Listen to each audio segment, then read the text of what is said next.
प्यारे बच्चों नमस्कार। 12 मैथमेटिक्स के इस वीडियो लेक्चर में एक बार फिर से आपका स्वागत है।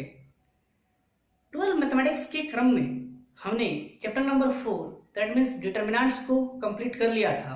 ठीक है, आज हम सेशन को आगे बढ़ाते हुए chapter number 5 that means continuity and differentiability के ऊपर बात करेंगे। ठीक है, तो कॉन्टिन्यूटी को बेसिकली हम दो तरह से समझेंगे। ठीक है, पहले हम समझते हैं कि कॉन्टिन्यूटी है क्या। ठीक है, और कॉन्टिन्यूटी का हम यूज क्यों करते हैं, इसे हमें पढ़ने की जरूरत क्यों है। ठीक है, इन सभी के ऊपर हम बात करेंगे और इसे हमने कहा कि दो तरह से पढ़ेंगे। तो दो तरह से कैसे ना, पहले हम कॉन्टिन्यूटी को ग्राफिकली समझते हैं कि किस तरह से कोई फंक्शन कॉन्टिन्यूअस कहलाएगा, और फिर हम इसको मैथमेटिकली समझेंगे कि किस तरह से हम किसी फंक्शंस का कॉन्टिन्यूटी को चेक करेंगे। ठीक है, तो आइए बच्चों, सबसे पहले हम इसको ग्राफिकली समझने का प्रयास करते हैं कि कॉन्टिन्यूटी है क्या, व्हाट इज कॉन्टिन्यूटी। ठीक है, तो सपोज हमने y is equal to F of X एक फंक्शन ले लिया और हमने इस फंक्शंस का एक ग्राफ ड्रॉ किया। सपोज ये ग्राफ कुछ इस तरह का है। ठीक है, तो ये जो फंक्शन है y equal to F of X, ये फंक्शन तभी कॉन्टिन्यूअस कहलाएगा जब इस फंक्शन का ग्राफ में a से लेकर b तक के बीच कहीं पे भी गैप ना हो। क्या हो, कहीं पे भी गैप ना हो। दैट मींस जब हम इस फंक्शन को ड्रॉ करेंगे तब हम पेन को कहीं पे भी ना उठाएं, कंटिन्यूअसली हम ग्राफ को ड्रॉ कर देंगे। ठीक है, तो कंटिन्यूअसली जब ड्रॉ करेंगे तो जाहिर सी बात है कि यहाँ कोई ग्राफ हमें कोई गैप नहीं मिलेगा, और जब गैप नहीं मिलेगा तो जो फंक्शंस होगा उस फंक्शंस को हम कहेंगे कॉन्टिन्यूअस फंक्शन। क्या कहेंगे, कॉन्टिन्यूअस फंक्शन। बात क्लियर है। सपोज हमने एक दूसरा फंक्शन ले लिया y is equal to G of X. हमने एक फंक्शन ले लिया दूसरा y is equal to G of X. ठीक है, तो ये फंक्शंस का अगर हम कंटिन्यूटी का बात करें तो इस फंक्शंस में इन दो पॉइंट के बीच एक हमें गैप मिल गया है। ठीक है, और हम इस फंक्शंस को जब हमने ड्रॉ किया, इस फंक्शंस का ग्राफ जब हमने ड्रॉ किया तो हमने इन दो पॉइंट पे अपना पेन को उठा लिया था। ठीक है, दैट मींस यहां पे इन दो बिंदुओं के बीच हमें क्या मिला, एक ये गैप मिल गया।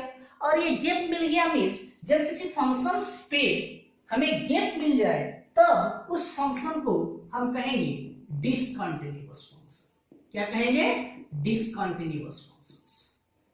आया बच्चों समझ में। ठीक है, हमने क्या कहा ना, किसी फंक्शन का जब हम ग्राफ ड्रॉ करेंगे तो अगर उसके ग्राफ में कहीं पे भी हमें गैप ना मिले तो उसे हम कहेंगे कॉन्टिन्यूअस फंक्शन, और अगर उस ग्राफ में हमें कहीं पे भी थोड़ा बहुत भी अगर हमें गैप मिल जाता है तो उसे हम कहेंगे डिसकंटिन्यूअस फंक्शन।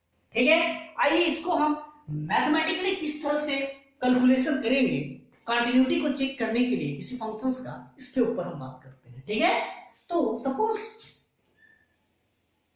हमारे पास एक फंक्शन है y is equal two of x और इसका हमने यहां पे ग्राफ ड्रॉ कर दिया।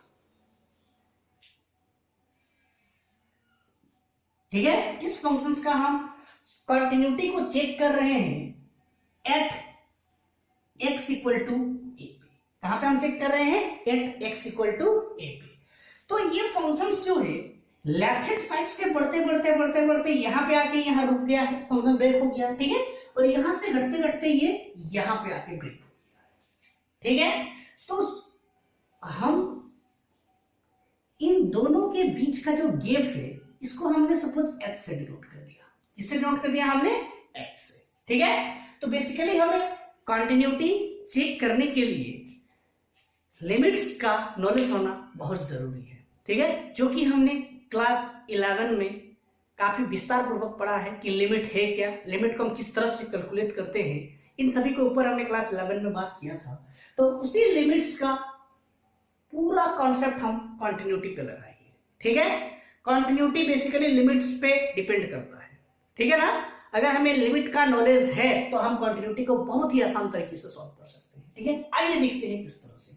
तो यहाँ पे हमें क्या हुआ ना, यहाँ पे तो गैप मिल गया, हमें ये क्या हुआ ना, गैप मिल गया। तो जब इस फंक्शन पे गैप है तो हम क्या कहेंगे, इस फंक्शन को डिसकंटिन्यूअस फंक्शन कहेंगे, क्योंकि यहाँ फंक्शंस के ग्राफ में गैप है, तो गैप है तो हम इसे डिसकंटिन्यूअस कहेंगे। ठीक है, तो ये डिसकंटिन्यूअस फंक्शंस कहलाएगा। ठीक है, अगर हम इस फंक्शंस का sorry x equal to a के लेफ्ट हैंड साइड में अगर हम इस फंक्शंस का नेचर के ऊपर बात करें, ठीक है, तो हमें निकालना पड़ेगा लेफ्ट हैंड लिमिट। क्या निकालना पड़ेगा, लेफ्ट हैंड लिमिट। ठीक है, और अगर इस फंक्शंस का x इक्वल टू a के राइट हैंड साइड में बात करें तो हमें निकालना पड़ेगा राइट हैंड लिमिट। क्या निकालेंगे हम, राइट हैंड लिमिट। ठीक है, तो राइट लेफ्ट हैंड लिमिट को हम किस तरह से डिनोट करते हैं, है ना, देखते हैं लेफ्ट हैंड लिमिट को हम किस तरह से लिखते हैं। लेफ्ट हैंड लिमिट को हम किस तरह से लिखेंगे ना, limit x tends to a से क्या है ना, थोड़ा सा छोटा है, a से क्या है, थोड़ा सा छोटा है, तो हम क्या लिखेंगे, a minus F of X. ठीक है, और हम राइट हैंड लिमिट को कैसे लिखेंगे, राइट हैंड लिमिट को हम लिखेंगे limit x tends to a से क्या है, थोड़ा सा बड़ा है, तो हम कहेंगे a plus F of X. ठीक है, तो ये हमने क्या किया, लेफ्ट हैंड लिमिट और राइट हैंड लिमिट निकाल लिया। अगर इस फंक्शन का ये लेफ्ट हैंड लिमिट का वैल्यू और राइट हैंड लिमिट का वैल्यू और फंक्शंस का उस a पर वैल्यू, अगर ये तीनों वैल्यू इक्वल हो जाए, दैट मींस ये पॉइंट और ये x equal to A point अगर तीनों एक ही जगह पे कोइंसाइड कर जाए तो इस ग्राफ में कोई और गैप नहीं बचेगा। और जब ये गैप नहीं बचेगा, दैट मींस ये जो ग्राफ होगा ये क्या कहलाएगा, कंटिन्यूअस फंक्शन कहलाएगा, है ना। क्या कहलाएगा, फंक्शन कंटिन्यूअस हो जाएगा। कब ना, जब इन दोनों के बीच का गैप खत्म हो जाए। दैट मींस ये पॉइंट और ये पॉइंट, ये तीनों क्या कर जाए, कोइंसाइड कर जाए। बात क्लियर है। तो हमें लेफ्ट हैंड लिमिट निकालना पड़ेगा और राइट हैंड लिमिट। तो लेफ्ट हैंड लिमिट निकालने के लिए हम ये यूज कर सकते हैं, या फिर हम लिख सकते हैं, यहां पे देख लीजिए लेफ्ट हैंड लिमिट में ये a है, ये हमारा a है, a से ये फंक्शन a से कितना छोटा है ना, h डिस्टेंस छोटा है। ये फंक्शन इधर से बढ़ते बढ़ते a तक कब पहुंचेगा ना, जब वो यहां से h डिस्टेंस ट्रेवल करेगा तभी वहां तक पहुंच पाएगा। दैट मींस ये फंक्शन जो है इस x इक्वल टू a से कितना छोटा है ना, x छोटा है, तो हम इसे लिखेंगे limit h tends to 0 f of a minus h। क्या लिखेंगे, a माइनस h। ठीक है, अगर हम राइट हैंड लिमिट की बात करें तो यहां तक फंक्शंस, अगर यहां पे फंक्शंस है ना, तो यह फंक्शंस इधर से बढ़ते बढ़ते यहां तक कब पहुंचेगा ना, जब वो a से कितना डिस्टेंस को ट्रेवल करेगा, h डिस्टेंस को ट्रेवल करना चाहिए। ठीक है, तो इसे हम लिखेंगे limit h tends to 0 f of a plus. अगर हम ऐसे लिमिट निकाल सकते हैं लेफ्ट हैंड लिमिट, या फिर हम इसको निकाल सकते हैं। ठीक है, तो लेफ्ट हैंड लिमिट और राइट हैंड लिमिट हम कैलकुलेट करेंगे तो हमें इनका मान प्राप्त होगा, वैल्यू प्राप्त होगा। ठीक है, और जब ये दोनों का वैल्यू इक्वल हो जाए, ठीक है, और ये फंक्शन ऑफ a, फंक्शंस का a पॉइंट पे भी अगर वैल्यू सेम हो जाए, तब ये पॉइंट क्या करेगा ना, कोइंसाइड हो जाएगा। और जब पॉइंट कोइंसाइड हो जाएगा तो इनके बीच का जो गैप है वो गैप खत्म हो जाएगा और ये क्या होगा, कंटिन्यूअस फंक्शन कहलाएगा। और अगर ये लेफ्ट हैंड लिमिट और अगर ये left hand limit, right hand limit और एफ ऑफ है, अगर तीनों इक्वल नहीं होता है, तीनों अगर अलग अलग वैल्यू आ जाता है, तो ये पॉइंट कोइंसाइड नहीं करेगा। ये पॉइंट कोइंसाइड करने का मतलब क्या है, ये पॉइंट यहाँ पे आ जाना चाहिए और ये पॉइंट भी यहाँ पे आ जाना चाहिए। तो जब इक्वल होगा तभी ना एक ही पॉइंट को शो करेगा वैल्यू, और अगर इक्वल नहीं हुआ वैल्यू तो पॉइंट अलग अलग शो कर जाएगा। और अलग अलग कर गया मतलब फंक्शन में हमें गैप देखने को मिलेगा, और फंक्शंस में हमें गैप देखने को मिला, दैट मींस फंक्शंस क्या होगा, डिसकंटिन्यूअस फंक्शंस होगा। ठीक है, तो बेसिकली हम कंटिन्यूटी को, किसी फंक्शंस का कंटिन्यूटी को चेक करने के लिए हमें लेफ्ट हैंड लिमिट और राइट हैंड लिमिट और उस पॉइंट पे फंक्शंस का वैल्यू को चेक करेंगे। ठीक है, अगर तीनों इक्वल होता है तो फंक्शंस कंटिन्यूअस, अदरवाइज डिसकंटिन्यूअस होगा। ठीक है, तो आइए हम इसका थोड़ा सा डिफिनेशंस लिख लेते हैं। डिफिनेशंस क्या हो जाएगा ना, late y is equal to f of x be a function which is bounded in closed interval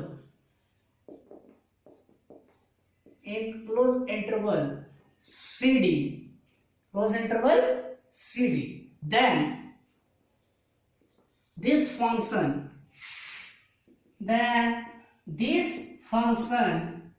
is said to be continuous function at x equal to a if left hand limit is equal to right hand limit is equal to f of a, मतलब function पे a, left hand limit का value, right hand limit का value और ए point पे functions का value अगर तीनों equal हुआ तो हम इसे क्या कहेंगे, कॉन्टिन्यूअस फंक्शन कहेंगे। क्या कहेंगे, कॉन्टिन्यूअस फंक्शन, ठीक है।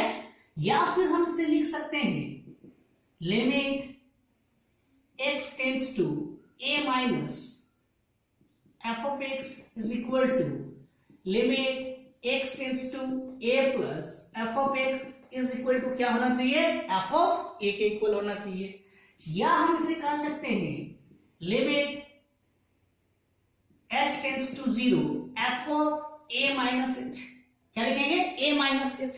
हाँ, फंक्शन किस तरह से था, इस तरह का, ठीक है। यहाँ पे x इक्वल टू हमारे पास क्या था, a, ये डिस्टेंस था h और ये डिस्टेंस को हमने h लिया था, तो a से ये कितना छोटा है ना, h छोटा है, तो इसलिए क्या लिखा हमने, a माइनस h। अगर हम राइट हैंड साइड की ओर जाते तो ये h हमको बढ़ाना पड़ता है इधर से जाने के लिए ना, तो हम क्या लिखेंगे, limit h tends to 0 f of a plus h is equal to f of a। अगर ये कंडीशन सेटिस्फाई होता है तो जो फंक्शंस होगा वो हमारा कॉन्टिन्यूअस फंक्शन कहलाएगा, अदरवाइज हम उसे डिसकंटिन्यूअस फंक्शंस कहेंगे, ठीक है। तो प्यारे बच्चों, समझ में आया। बेसिकली हमें किसी फंक्शंस का कंटिन्यूटी को चेक करना है तो हमें करना क्या होगा ना, लेफ्ट हैंड लिमिट निकालना होगा, राइट हैंड लिमिट निकालना होगा और उस पॉइंट पे फंक्शंस का वैल्यू निकालेंगे, ठीक है। अगर तीनों इक्वल होता है तो वो कंटिन्यूअस फंक्शन कहलाएगा, ठीक है। अब हम बात करते हैं अलजेब्रा ऑन कंटिन्यूटी, ठीक है। अलजेब्रा ऑफ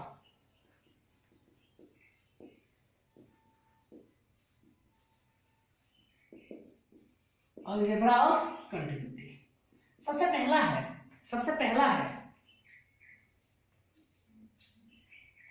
है कि फंक्शन f और सपोज हमारे पास दो फंक्शन है g और दोनों ही फंक्शंस कंटिन्यूअस फंक्शन है, तो इन दोनों का सम भी क्या होगा, कंटिन्यूअस होगा, ठीक है। The sum of two continuous function is continuous, ठीक है। दूसरा हो जाएगा the difference of two continuous function is continuous, ठीक है।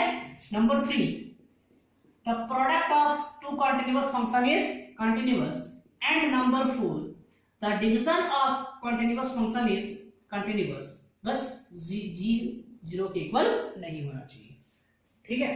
तो कंटिन्यूटी क्या है, कंटिन्यूटी को हम किस तरह से मैथमेटिकली चेक करेंगे, ये आप लोग को समझ में आ गया है।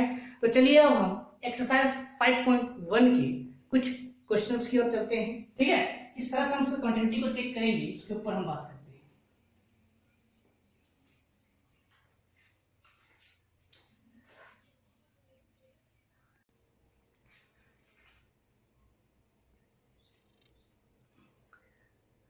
आइए हम एक्सरसाइज 5.1 के क्वेश्चन नंबर 1 के ऊपर बात करते हैं।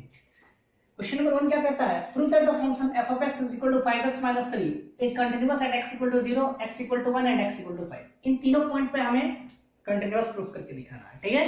तो बेसिकली हमने कांसेप्ट क्या पढ़ा है कि कोई भी फंक्शंस का अगर हमें कंटिन्यूटी चेक करना है तो उसका left hand limit, right hand limit और उस पॉइंट पे फंक्शन इक्वल होना चाहिए, ठीक है।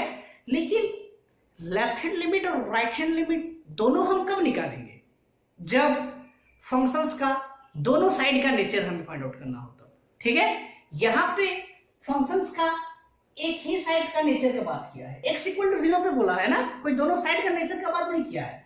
अगर हमारे पास कुछ फंक्शन कुछ इस तरह का रहता, f of x is equal to x if x greater than equal to 0 और x square if x less than equal to 0, अगर सपोज हमारे पास क्वेश्चन इस तरह का रहता, तब हम क्या करते हैं ना, लेफ्ट हैंड लिमिट और राइट हैंड लिमिट दोनों निकालते हैं। क्यों? क्योंकि x जब 0 से बड़ा है तब फंक्शन x मिल रहा, और x जब 0 से छोटा है तब हमें x स्क्वायर मिल रहा। 0 से बड़ा है और 0 से छोटा है मींस अगर हम ग्राफिकली इसको देखें तो ये हो गया 0, x इक्वल टू ये हो गया क्या 0। तो 0 से छोटा मींस लेफ्ट हैंड साइड और 0 से बड़ा मीन राइट हैंड साइड। तो हमें यहाँ पे लेफ्ट हैंड लिमिट और राइट हैंड लिमिट दोनों निकालना पड़ता, इस तरह का अगर फंक्शन रहता तो ठीक है। लेकिन यहाँ पे उस तरह का फंक्शन है नहीं, ये डायरेक्ट बोलता है कि x इक्वल टू आप 0 पे चेक करो। तो अगर 0 पे चेक करना है तो डायरेक्ट हम लिमिट का वैल्यू निकालेंगे और उस पॉइंट पे फंक्शन का वैल्यू निकालेंगे। हम लेफ्ट हैंड लिमिट और राइट हैंड लिमिट में नहीं जाएंगे। बात समझ में आया? जब कंडीशन रहेगा हमारे पास लेस देन और ग्रेटर देन का, that means left hand side और राइट हैंड साइड में जाने की जो हमें जरूरत रहेगी तभी हम लेफ्ट हैंड लिमिट और राइट हैंड लिमिट का यूज करेंगे, अदरवाइज हम लेफ्ट हैंड लिमिट और राइट हैंड लिमिट का यूज नहीं करेंगे। ठीक है, तो यहाँ पे डायरेक्ट x इक्वल टू 0 पे बोला है, x इक्वल टू -1 पे बोला है, तो हम लेफ्ट हैंड लिमिट और राइट हैंड लिमिट का हम यहाँ कॉन्सेप्ट को यूज नहीं करेंगे। ठीक है, आइए देखते हैं किस तरह से सॉल्यूशन। हम सबसे पहले ले लेते हैं एट x इक्वल टू 0 पे। कहां पे ले रहे हैं? एट x इक्वल टू 0 पे। तो हो जाएगा limit x tends to 0 f of x is equal to limit x tends to 0 f of x क्या है हमारे पास ना 5x - 3। हम x की जगह कितना पुट कर रहे हैं 0, 5 into 0 -3 which is equal to क्या निकल गया -3। एंड उस पॉइंट पे फंक्शन का वैल्यू किसमें 0 पे, तो क्या हो जाएगा 5 into 0 -2। देखिए f of x, x के जगह हम क्या रख रहे हैं 0, तो जहां x है हमने वहां क्या क्या 0 रख दिया, तो क्या मिला हमें -3। लिखेंगे since limit x tends to 0 f of x equal है किसके ना f of 0 के। ठीक है, therefore f of x is continuous function at x equal to कहां पे 0 पे। आया बात समझ में? किसी पर्टिकुलर पॉइंट पे कहा है, हमें अगर लेस देन और ग्रेटर देन का कंडीशन दिया रहता तो हमें लेफ्ट हैंड लिमिट और राइट हैंड लिमिट निकालने की जरूरत पड़ती, पर यहाँ पे ऐसा कुछ है नहीं, इसलिए हम डायरेक्ट कर सकते हैं इसको। ठीक है, अगला आते हैं हम एट x इक्वल टू -1 पे। कहां पे ना x इक्वल टू -1 पे। तो जब -1 पे आएंगे तो क्या हो जाएगा ना लिमिट x टेंड्स टू, कहां पे जाना है हमें -1 पे चेक करना है। ठीक है, सॉरी क्वेश्चन हमने मिस्टेक कर दिया था, -1 नहीं -3 पे हमें चेक करना है। ठीक है, क्वेश्चन हमने मिस्टेक कर दिया था, हमें करना है एट x इक्वल टू कहां पे ना -3 पे। तो ये हो जाएगा limit x tends to -3 f of x। ठीक है, तो इसको हम लिख सकते हैं limit x tends to -3 f of x means 5x - 3। तो 5x - 3 मींस x की जगह हम क्या पुट करेंगे -3, तो मिलेगा 5 into -3 is equal to -15 - 3 which is equal to क्या निकल गया -15।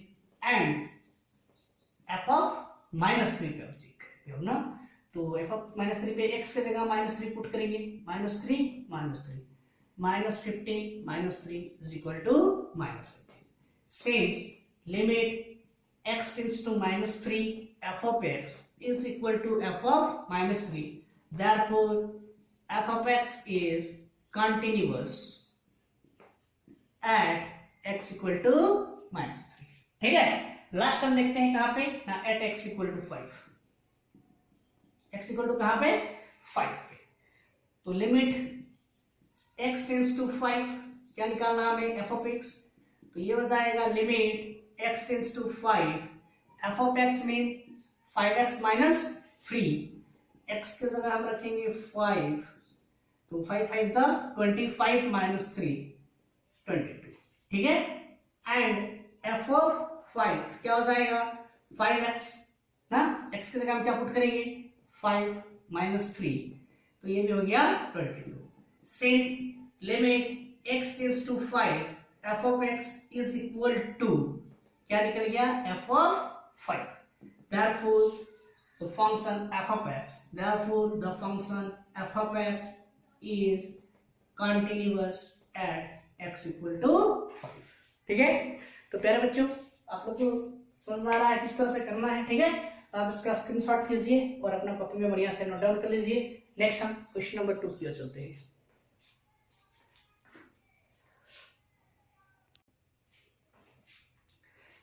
नेक्स्ट क्वेश्चन देखते हैं। क्वेश्चन नंबर 2 क्या कहता है, examine the continuity of the function f of x is equal to 2x square minus 1 at x equal to 3। कहां पे हमको निकालना है, x equal to 3 पे। x equal to 3 पे निकालना है, मींस हमें लेफ्ट हैंड लिमिट और राइट हैंड लिमिट जाने की जरूरत नहीं है, क्योंकि ये पर्टिकुलर एक ही पॉइंट पे बोला है ना। अगर less than equal to greater than या फिर कुछ रहता तो हम left hand limit right hand limit दोनों निकालते। ठीक है, तो गिवन हमें फंक्शन क्या दिया हुआ है ना, 2x स्क्वायर माइनस 1। ठीक है, सबसे पहले हम निकालेंगे limit x tends to 3 f of x is equal to limit x tends to 3 f of x is 2x square minus 1। 2 into x means 3 का square minus 1, 2 into 3 का square 9 minus 1, that means 17। 9 to 18 minus 1 17। ठीक है, and और क्या निकालेंगे ना, f of 3। कहां पर 3 पे ना, तो f of 3 क्या हो जाएगा ना, 2 into 3 का square minus 1, 2 into 9 minus 1 17। ठीक है, तो since limit x tends to 3 f of x is equal to f of 3, therefore f of x is continuous at x equal to 3। ठीक है, तो ये बहुत ही आसान सा सवाल था ना क्वेश्चन नंबर 2। ठीक है, आप इसको स्क्रीनशॉट कीजिए और अपना कॉपी में नोट डाउन कर लीजिए। आइए हम देखते हैं क्वेश्चन नंबर 3। ठीक है, क्वेश्चन नंबर 3 में 4 पार्ट्स में क्वेश्चन है। ठीक है, आइए एक करके देखते हैं। Examine the following functions for continuity. Continuity के लिए ये फंक्शंस को एग्जामिन करना है आपको। ठीक है, तो यहाँ पे सबसे पहला देखते हैं f x is equal to x minus 5।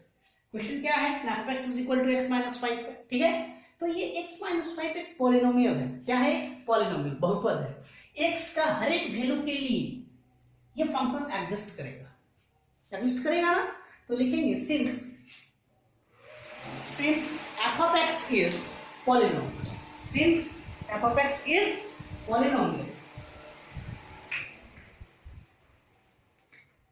since f of x since x minus 5 is polynomial। x minus 5 क्या है, पॉलिनोमियल है, मतलब x माइनस 5 अगर पॉलिनोमियल है तो x का किसी भी वैल्यू के लिए ये फंक्शन जो है सेटिस्फाई करेगा। ठीक है, ये फंक्शन क्या होगा, सेटिस्फाई करेगा। ठीक है, therefore f of x is continuous at x belongs to R। that means हर एक रियल नंबर के लिए ये फंक्शन क्या होगा ना, कंटिन्यूअस फंक्शन होगा।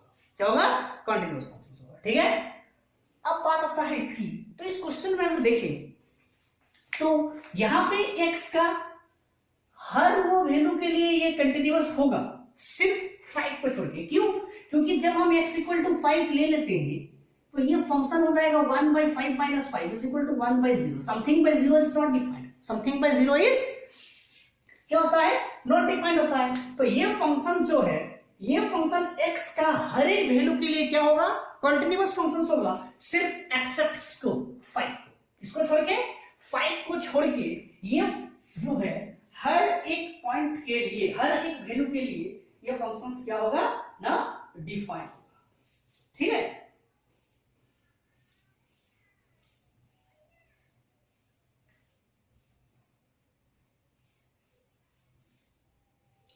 तो इसे हम लिखेंगे when x not equal to 5, जब x 5 के बराबर नहीं होगा तो f of x is exist, f of x क्या होगा, एग्जिस्ट करेगा। But when x equal to 5, then f of x does not exist. f of x क्या होगा? एग्जिस्ट नहीं करेगा। तो 10 क्यों नहीं करेगा? क्योंकि x अगर 5 हो गया तो 5 minus 5 0, something bye 0 is not defined ना। 10 f of x is continuous. f of x is continuous at all real number. x belongs to all real number except 5. इसको छोड़ के 5 को छोड़ के ये फंक्शंस जो है हर एक पॉइंट पे क्या होगा? डिफाइंड करेगा। दैट मींस कंटिन्यूअस फंक्शन होगा, सिर्फ इसको छोड़ के ना 5 को छोड़ के। ठीक है, अगला आते हैं हम सी नंबर पे। सी नंबर क्वेश्चन क्या है हमारे पास? ना f of x is equal to x square minus 25 divided by x minus 5। Similar ये भी क्वेश्चन है, देख लीजिए। x के हर एक वैल्यू के लिए ये फंक्शन डिफाइन करेगा, एक्सेप्ट किसको छोड़ के? ना 5 को छोड़ के। अगर 5 डाल दो तो 5 minus 5 क्या होगा? 0 होगा। तो यहां पर हम लिखेंगे सिंस, अच्छा sorry, when x equal to 5, f of x is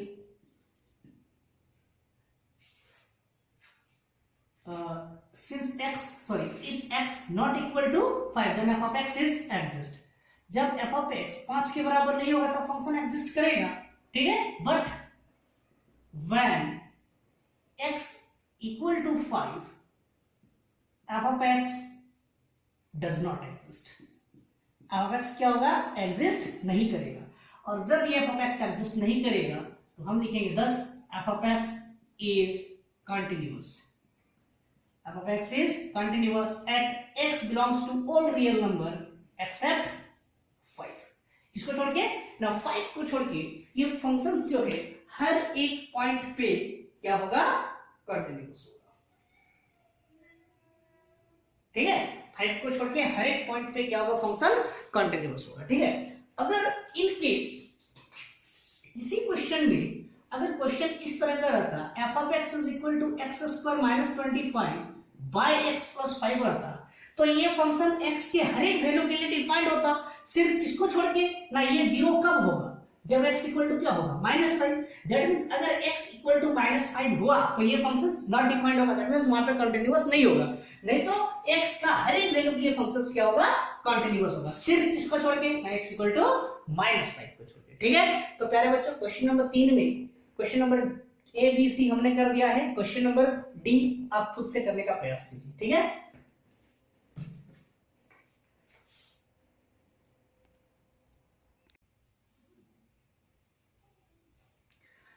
आइए अब हम क्वेश्चन नंबर 5 के ऊपर बात करते हैं। ठीक है, क्वेश्चन नंबर 5 कंटिन्यूटी का जो कॉन्सेप्ट है इसको और अधिक क्लियर कर देगा। ठीक है, क्वेश्चन क्या कहता है देख लिया जाए। If the function f defined by f of x is equal to x if x less than equal to 1, जब x 1 से छोटा हो तब फंक्शन है हमारा x, और जब x 1 से बड़ा हो तब फंक्शन क्या है? 5। Continuous at x equal to 0। कहां पे चेक करना है? Continuous at x equal to 0 पे, continuous at x equal to 1 पे and continuous at x equal to 2 पे। तो यहां पे ध्यान रहे मेरे बच्चों कि जब हम continuity at x equal to 0 करेंगे तो 0 से फंक्शन बड़ा होने पे क्या होगा? छोटा होने पे क्या होगा? इस पे कुछ कहा है क्या? नहीं कहा है। तो हम यहाँ क्या करेंगे ना, limit x tends to 0 f of x निकालेंगे और f of 0 पे फंक्शंस को चेक करेंगे, जिस तरह से हम क्वेश्चन नंबर 1 में किए। ठीक है, पर बात आती है x इक्वल टू 1 की, तो फंक्शन यहाँ पे 1 से छोटा है और फंक्शन यहाँ पे 1 से बड़ा है। तो इस केस में हम लेफ्ट हैंड लिमिट निकालेंगे और राइट हैंड लिमिट निकालेंगे। बात समझ में आया? हम लेफ्ट हैंड लिमिट भी निकालेंगे और राइट हैंड लिमिट भी निकालेंगे। कहां पे? x इक्वल टू 1 पे। क्यों? क्योंकि 1 पे फंक्शन कभी डिक्रीज हो रहा है और कहीं पे इंक्रीज हो रहा है। ठीक है, तो इसीलिए हम यहाँ पे क्या करेंगे? लेफ्ट हैंड लिमिट और राइट हैंड लिमिट दोनों का कंसेप्ट का हम यूज करेंगे। ठीक है, आइए देखते हैं कैसे। एट x इक्वल टू 0 हमने कहां पे लिया ना? x इक्वल टू 0 पे। तो x इक्वल टू 0 पे लेंगे, यहां कंडीशन में दिया है 1 पे, तो जब x इक्वल टू हम 0 पे ले रहे हैं तो हम ऊपर वाला फंक्शन को लेंगे कि नीचे वाला फंक्शन को? यहां पे हम लेंगे ऊपर वाला फंक्शन। क्यों? क्योंकि at x equal to 0 means 0 क्या होता है? 1 से छोटा होता है। 1 से छोटा होता है मींस x लेस देन 1। तो कौन सा फंक्शन को लेना होगा? इस फंक्शन को लेना होगा। ठीक है, तो हम यहां क्या करेंगे ना, लिमिट x टेंड्स टू 0 क्या लेंगे? f of x which is equal to हो जाएगा limit x tends to 0 f of x किसको लेंगे ना, x लेस देन 1 में कौन सा फंक्शन है? x, और x की जगह को क्या रखना है? 0। तो क्या मिल गया? 0। एंड क्या निकालेंगे हम? f of 0। ठीक है, f ऑफ 0 क्या हो जाएगा? f of 0 x f of 0, 0 में भी कौन सा फंक्शन होगा? x क्यूब, 0 के बराबर ना, तो ये x क्या है? 1 से छोटा है, मतलब वो 0 भी हो सकता है। ठीक है, तो f ऑफ 0 क्या हो जाएगा? तो वो भी x के जगह जो होगा, ठीक है, क्या होगा? 0। तो since limit x tends to 0 f of x is equal to क्या हो गया? f of 0, therefore f of x is continuous at x equal to 0। अब हम चेक करेंगे, नेक्स्ट हम चेक करेंगे एट x इक्वल टू 1 पे। कहां पे चेक करेंगे? 1 पे। अब जब हम 1 पे चेक करेंगे तो 1 में दो कंडीशन दिया हुआ है, तो अब हम यहाँ पे लेफ्ट हैंड लिमिट और राइट हैंड लिमिट का कॉन्सेप्ट खोलेंगे। ठीक है, तो आइए एट x इक्वल टू 1 पे सबसे पहले हम लेते हैं left hand limit. Left hand limit क्या होगा हमारा? Limit x tends to 1 minus limit x tends to 1 minus क्या लेंगे? f of x। 1 से छोटा कौन सा फंक्शन है? x है, तो इसको हम ले सकते हैं limit x tends to 1 minus क्या हो जाएगा? x का जगह हम कितना रखेंगे? 1। ठीक है, सेकंड क्या लेंगे? Right hand limit. सेकंड हम क्या निकालेंगे? Right hand limit. Right hand limit क्या होता है? Limit x tends to 1 plus f of x। 1 plus means 1 से बड़ा, x 1 से बड़ा क्या है? 5। तो उसका वैल्यू क्या हो गया? 5। क्या हो गया? 5। ठीक है, और लास्ट हम कहां पे निकालेंगे ना? f ऑफ कहां पे? 1 पे। 1 पे जब हम निकालेंगे तो 1 पे हमें क्या मिलेगा ना? 1 के बराबर है, तो x less than equal to मतलब x 1 से छोटा भी है और 1 के बराबर भी है, तो कौन सा फंक्शन लेंगे? x। तो x मतलब 1, x की जगह 1 रख दिया ना, तो since limit x tends to 1 minus f of x is equal to limit x tends to 1 plus f of x is equal to is not equal to ठीक है, किसके इक्वल है? f of 1 के इक्वल नहीं है। therefore f of x is discontinuous। f of x is discontinuous at x equal to कहां पे? 1 पे। तो प्यारे बच्चों समझ में आया? ये लेस देन और ग्रेटर देन का कंडीशन जब भी रहेगा तभी हम लेफ्ट हैंड लिमिट और राइट हैंड लिमिट का यूज करेंगे, अदरवाइज हम डायरेक्टली फंक्शंस पे वैल्यू निकालेंगे। ठीक है, अब दूसरा कहां पे बोला गया? तीसरा x इक्वल टू 2 पे। कहां पे चेक करना है? एट x इक्वल टू 2 पे। तो x इक्वल टू 2 पे चेक करना है मींस x इक्वल टू 2। 1 से क्या होता है? बड़ा। 1 से बड़ा मींस 5 को लेंगे ना, 2 पे चेक करें ना, तो x ग्रेटर देन 1, 2 पे मतलब इसको लेंगे। तो निकालेंगे क्या? Limit x tends to 2 f of x क्या है? फंक्शन 5, और f ऑफ 5 पे क्या हो जाएगा? वही 5 ही होगा, 5 ही है ना। ठीक है, तो यहां पे क्या लिखेंगे? Since limit x tends to 2 f of x जो है f ऑफ 5 भी वही है, therefore f of x is continuous at x equal to कहां पे? 5 पे। ठीक है, तो प्यारे बच्चों मैं ये उम्मीद करता हूं कि आप लोग को ये कॉन्सेप्ट समझ में आया होगा कि किस तरह से हम लेफ्ट हैंड लिमिट और किस तरह से हम राइट हैंड लिमिट को, कब लेफ्ट हैंड लिमिट लेंगे और कब हम राइट हैंड लिमिट लेंगे, है ना, और कब हम डायरेक्टली सॉल्व करेंगे। यस, क्लियर हो गया होगा। ठीक है, आइए अब हम नेक्स्ट क्वेश्चन नंबर 6 की ओर चलते हैं।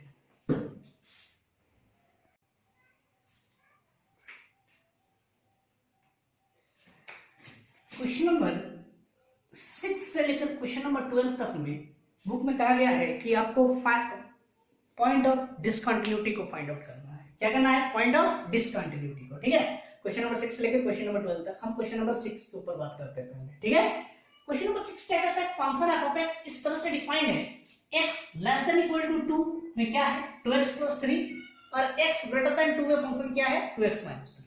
तो जो भी फंक्शंस का कंटिन्यूटी या डिसकंटिन्यूटी के ऊपर बात हो रही है वो किस पॉइंट पे हो रही है?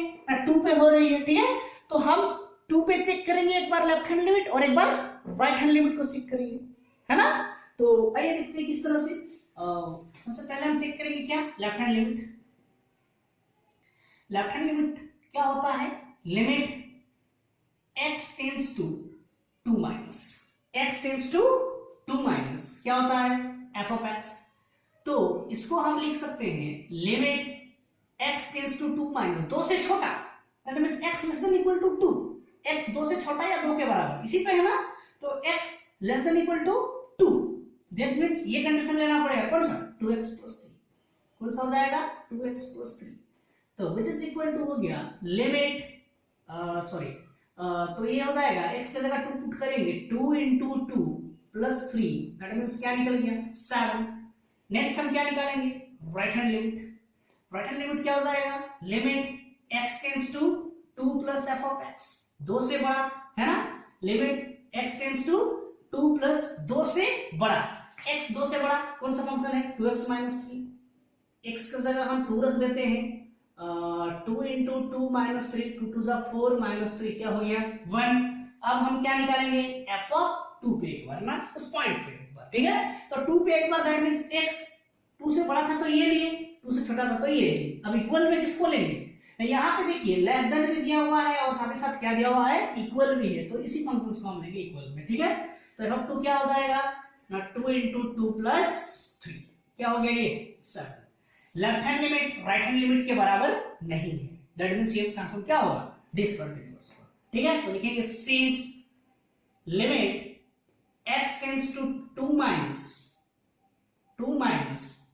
f of x is not equal to limit x tends to 2 plus f of x। ठीक है, therefore f of x is discontinuous। Therefore f of x is discontinuous at x equal to 2। That means ये हुआ कि x equal to 2 जो है इस functions का point of क्या है? डिसकंटिन्यूटी है। ठीक है, तो प्यारे बच्चों आप लोगों को समझ में आया होगा किस तरह से हम लेफ्ट हैंड लिमिट लेंगे, किस तरह से हम राइट हैंड लिमिट लेंगे। ठीक है, तो ये कंटिन्यूटी डिसकंटिन्यूअस कहां पे है? x इक्वल टू 2 पे। अच्छा, जब हमने इसका बेसिक कांसेप्ट पे बात किया था तब हमने a माइनस h और a प्लस h एक लिया था ना, तो क्या उस प्रोसेस में ये नहीं हो पाएगा क्या? आइए देखते हैं एक बार उस प्रोसेस को भी करके देखते हैं। ठीक है, a माइनस h में और a प्लस h में क्या होगा? ठीक है ना, तो आपका यहाँ तक आंसर आ चुका है। ठीक है, ये हम दूसरा मेथड बता रहे हैं आप लोगों को, है ना, दोनों मत लिख दीजिएगा एग्जाम में। ठीक है, लेफ्ट हैंड लिमिट क्या होता है ना? Limit h tends to 0 f of a minus h, क्योंकि हम पॉइंट a पे ले रहे थे ना, x equal to a point पे ले रहे थे, तो हम a माइनस h ले रहे थे। यहाँ पे कौन सा पॉइंट पे लेना है? 2 पे, तो हम क्या लेंगे? 2 माइनस h। तो ये हो जाएगा लिमिट h टेंड्स टू 0। ठीक है, जहां पे फंक्शन क्या था हमारा? f ऑफ x का फंक्शन है और x की जगह पे क्या आया है? 2 माइनस h। दैट मींस जहां पे x है वहां पे हमको पुट करना होगा 2 माइनस h। ठीक है, तो लेफ्ट हैंड लिमिट जब ले रहे हैं तो x लेस देन 2 वाला कंडीशन लेंगे, 2 से छोटा ना, 2 माइनस h मींस 2 से छोटा, तो कौन सा हो जाएगा ना? 2 इंटू x, x की जगह हम क्या पुट करेंगे?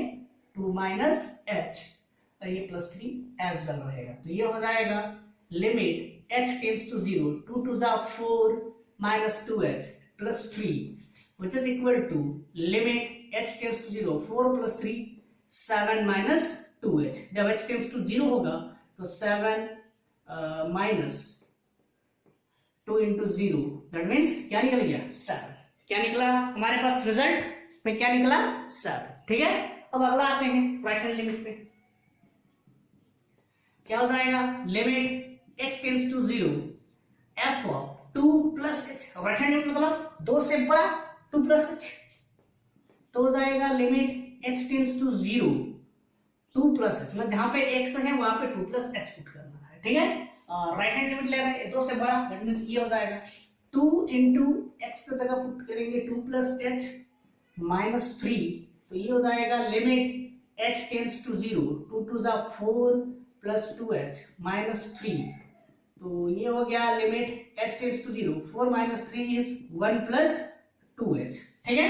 h के जगह 0 पुट करेंगे तो ये हो जाएगा 1, और एक लेंगे फंक्शन पे ना, फंक्शन पे 2 पे, ठीक है।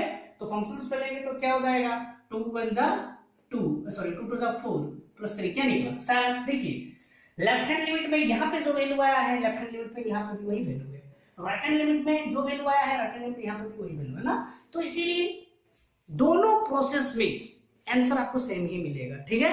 आपको किसी भी एक प्रोसेस को लेके चलना है, ठीक है, आपको कंफ्यूज ना हो जाए, इसीलिए हमने दोनों प्रोसेस को यहाँ पे क्लियर कर दिया है, ठीक है। सिमिलर हम लिखेंगे since limit h tends to 0 f of 2 minus h is not equal to limit h tends to 0 f of 2 plus h, therefore f of x is discontinuous ना, f of x क्या है हमारा ना, एक discontinuous f of a discontinuous function at x equal to कहां पे ना 2 पे। तो दोनों मेथड आपको क्लियर हो पाया किस तरह से हमें सॉल्व करना है, ठीक है। सिमिलर प्रोसेस में हम दोनों मेथड को सॉल्व करते हुए चलेंगे, ठीक है। तो नेक्स्ट हम देखते हैं क्वेश्चन नंबर 6 हमारा हो चुका है, आप इसका स्क्रीनशॉट कीजिए और अपना कॉपी में बढ़िया से नोट डाउन कर लीजिए। तो आज का लेक्चर हम यही समाप्त करते हैं। आप लोग के लिए होमवर्क रहेगा एनसीईआरटी बुक का क्वेश्चन नंबर 10, 11 एंड 12 एक्सरसाइज 5.1 से, ठीक है। आप इसको खुद से सॉल्व करने का प्रयास कीजिएगा। हम क्वेश्चन नंबर 7 और क्वेश्चन नंबर 8, 9 हम कर देंगे, ठीक है। आपको 10, 11 और 12 में खुद से आप लोग को प्रैक्टिस करना है, और जितने भी एग्जाम्पल्स में क्वेश्चंस हैं कंटिन्यूटी चेक करने का, उन सभी क्वेश्चंस का खुद से सॉल्व करने का प्रयास कीजिए, ठीक है। तो बेसिकली जो हमारा कंटिन्यूटी का कॉन्सेप्ट है वो है क्या ना, left hand limit, right hand limit, और उस पॉइंट पे फंक्शंस का वैल्यू क्या होना चाहिए, इक्वल होना चाहिए, तब फंक्शन कंटिन्यूअस होगा, अदरवाइज वो क्या होगा, डिसकंटिन्यूअस कहलाएगा, ठीक है। तो प्यारे बच्चों, वीडियो में अंत तक बने रहने के लिए आप लोग का बहुत बहुत धन्यवाद। आप वीडियो को एक बार लाइक, चैनल को सब्सक्राइब और वीडियोस को शेयर करना ना भूलें। Thank you.